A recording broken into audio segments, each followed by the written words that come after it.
अब्बू हमारे क्यों होते वो?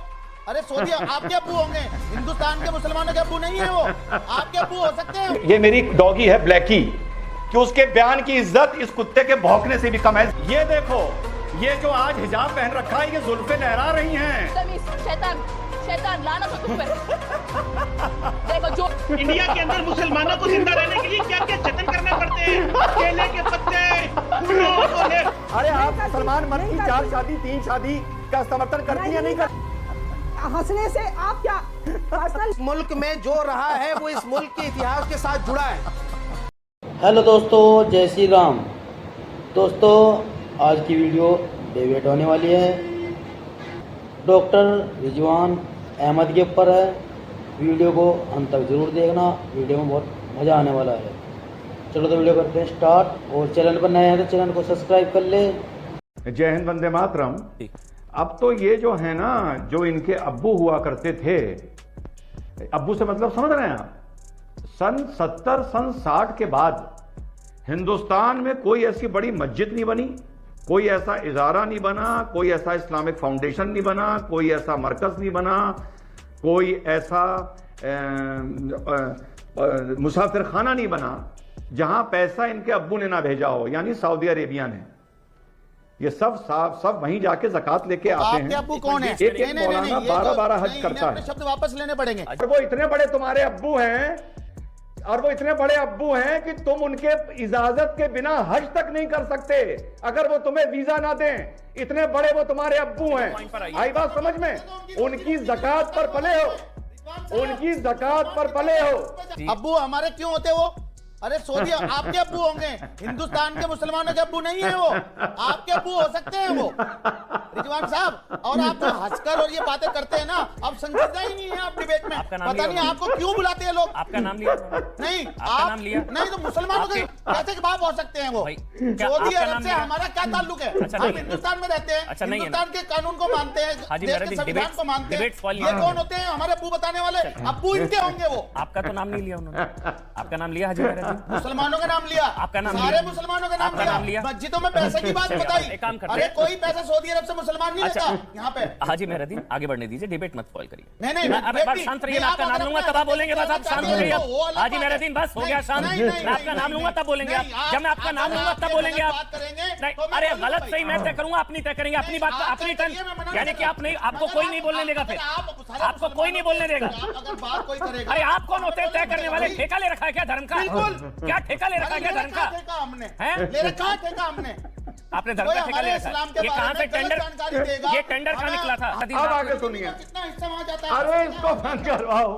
हाजी मेहरुद्दीन, अरे इसको बच्चों को करवाओ यार, ये क्या तरीका है यार? कहां से जाहिल पकड़ के लाए हो? समझ गया मैं। ओवैसी साहब ने ये बोला क्योंकि उस आदमी का इतना कद है जिस पे हम रिएक्शन दे सकते हैं। इस आदमी का इतनी औकात नहीं है, मैं किसी का नाम नहीं ले रहा, कि जिस पर हम रिएक्शन दें।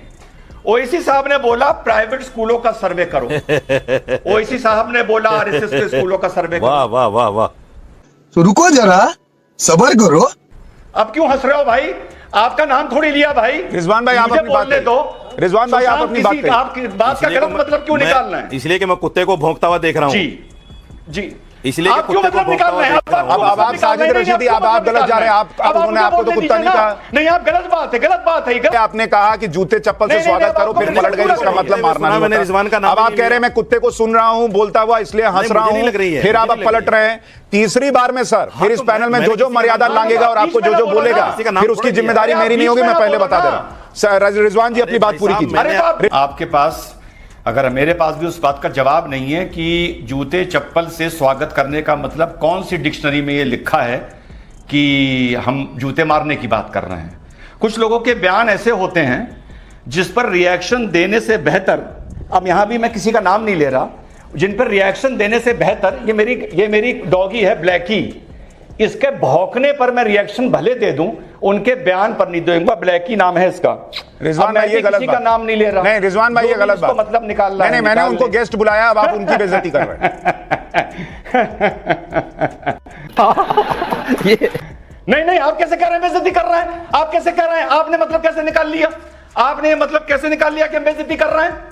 जब रशीदी भाई मतलब नहीं निकाल सकते कि जूते चप्पल से स्वागत का मतलब जूते मारना है, तो सुशांत सिन्हा कैसे मतलब निकाल सकते हैं कि इस डिबेट में अपने काले कुत्ते के भौंकने की तुलना उसके बयान से करना, जिसका मैं नाम नहीं ले रहा हूं, आप कैसे मान सकते हैं कि यह अनैतिक है? कैसे कह सकते हैं आप? बिल्कुल नहीं कह सकते। पहली बात तो जिसका भी यह बयान है उसको मैंने दिखा दिया कि उसके बयान की इज्जत इस कुत्ते के भौंकने से भी कम है इस देश में। अब आए ना लाइन पे। मुझे एक बात अमन भाई समझ में नहीं आती, इतनी बेइज्जती और इतनी जिल्लत उठाने के बाद, इतना अकड़ना और बेबुनियादी बातें करने के बाद ये लोग हाई कोर्ट में मुंह की खाकर फिर से डिबेट में आ कैसे जाते हैं? या तो ये लोग बहुत बेहद बेशरम हैं, या इन लोगों को यही नहीं पता कि बेइज्जती होती क्या है। दूसरी बात, आपने बहन फलक की फोटो दिखाई बिना हिजाब के कराटे करते हुए। अरे शहजाद भाई, कभी कभी कराटे बिना हिजाब के करने पड़ते हैं, कोई बात नहीं। जरा ये देखिए फलक की पार्टी की फोटोआं, पार्टी की देखो शहजाद, पार्टी की देखो, ये देखो, ये देखो, ये जो आज हिजाब पहन रखा है ये जुल्फे लहरा रही हैं, ये देखो शहजाद, देखो भाई क्या बात करते हो? और अब क्या है? बात खत्म कर लूं? जी बिल्कुल बिल्कुल डॉक्टर, बात खत्म कर लूं? जोकर जी यस, जोकर जी। करिए बात। अमन भाई, अमन भाई जी बोलिए सर। ये बहरूपिये हैं, ये नौटकबाज हैं, ये नाटकबाज हैं जो पार्टी में जाते हैं बिना हिजाब के और टीवी में आके बैठ के हिजाब पहनते हैं और मुसलमानों को भड़काती हैं ये लड़कियां।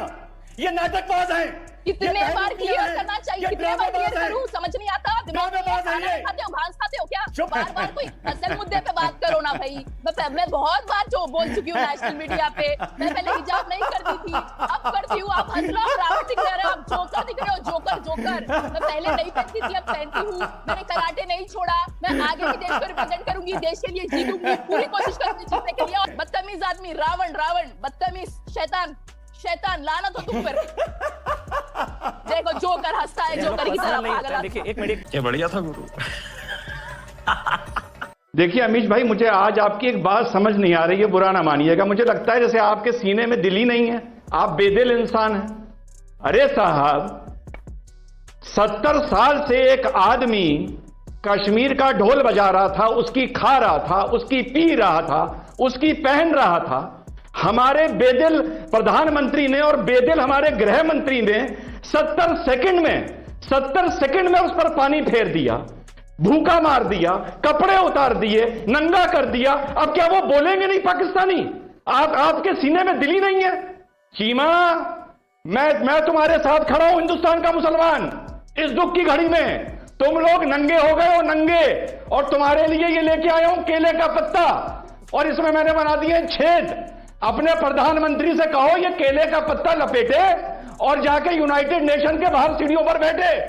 ये हिंदुस्तान का मुसलमान का पैगाम है तुम्हारे लिए, और मैं तुम्हारे साथ खड़ा हूं आज, मैं तुम्हारे साथ हूं। क्या क्या जतन करनी पड़ती है इंडिया के अंदर जिंदा रहने के लिए? इंडिया के अंदर मुसलमानों को जिंदा रहने के लिए क्या क्या जतन करने पड़ते हैं? केले के पत्ते, फूलों को ले फूल पेश करने पड़ते हैं बीजेपी को, आरएसएस के पांव को हाथ लगाने पड़ते हैं। भाई क्या क्या करना पड़ता है आपको? आरएसएस के पांव को हाथ, बीजेपी को माफिया, केले के पत्ते, केले लेने पड़ते हैं, देने पड़ते हैं, क्या क्या काम करने पड़ते हैं आपको? मुझे अफसोस हो रहा है, तुम लोग को नंगा कर दिया।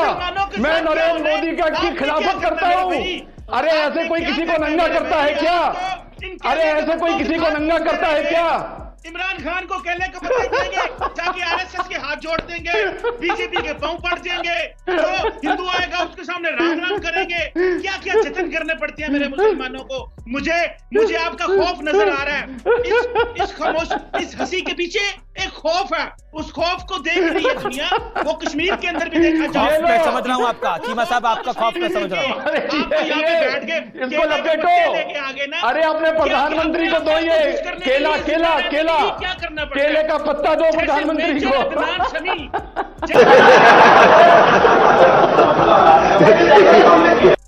अब हम लोगों को अपनी एक आइडेंटिटी बनानी थी।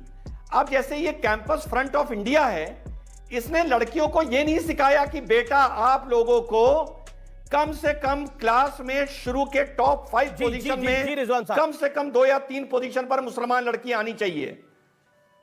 हम आपके लिए कोचिंग करवाएंगे, आप पढ़िए, मेहनत करिए, आईएएस बनिए। नहीं, उनको एक अच्छा तरीका मिला मुसलमान की आइडेंटिटी बनाने का, भैया हिजाब पहन लो और हिजाब के नाम पर बवाल कर दो।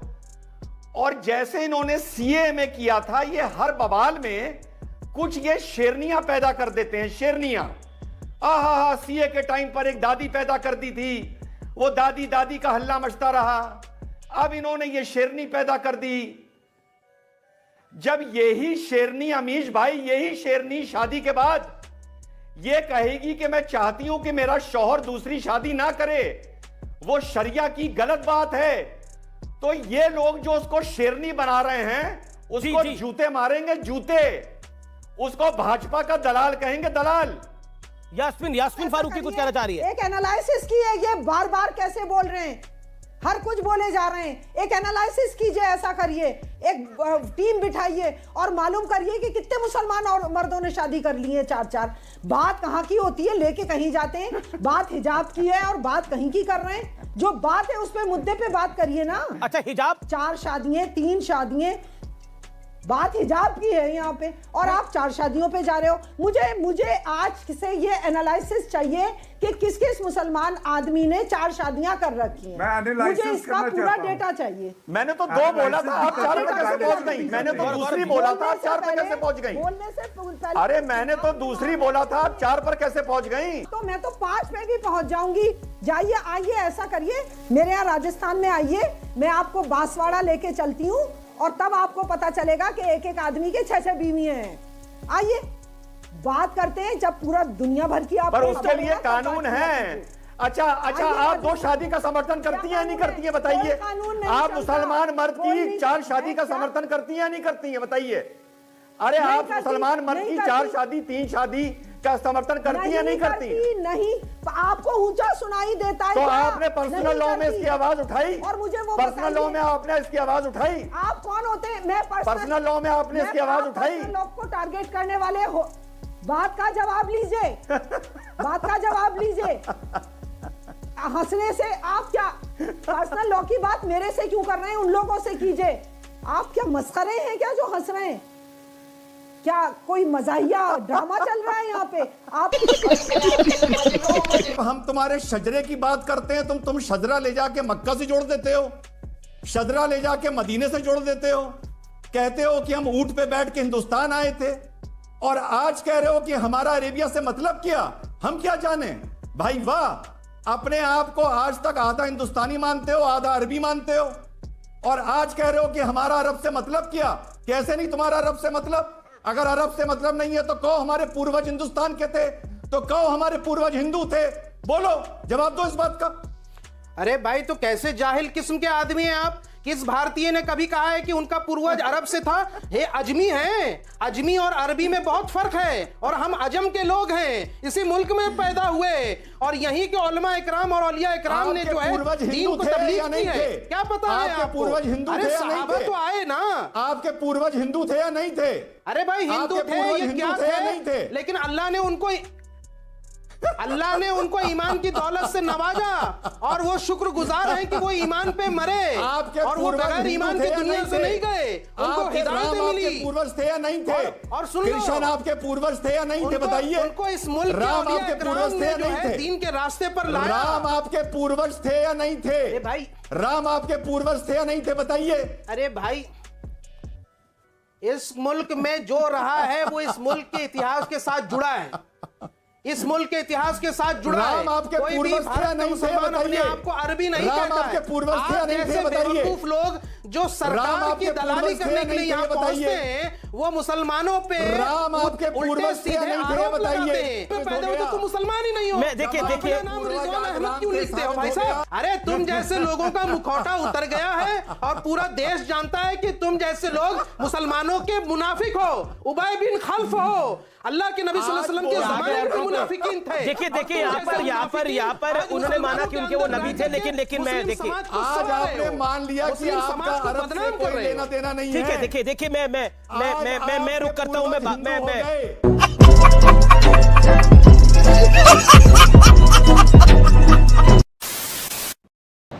दोस्तों आपने तो वीडियो देख ली होगी। वीडियो कैसी लगी है कमेंट करके बताएं और चैनल को सब्सक्राइब जरूर करें। धन्यवाद।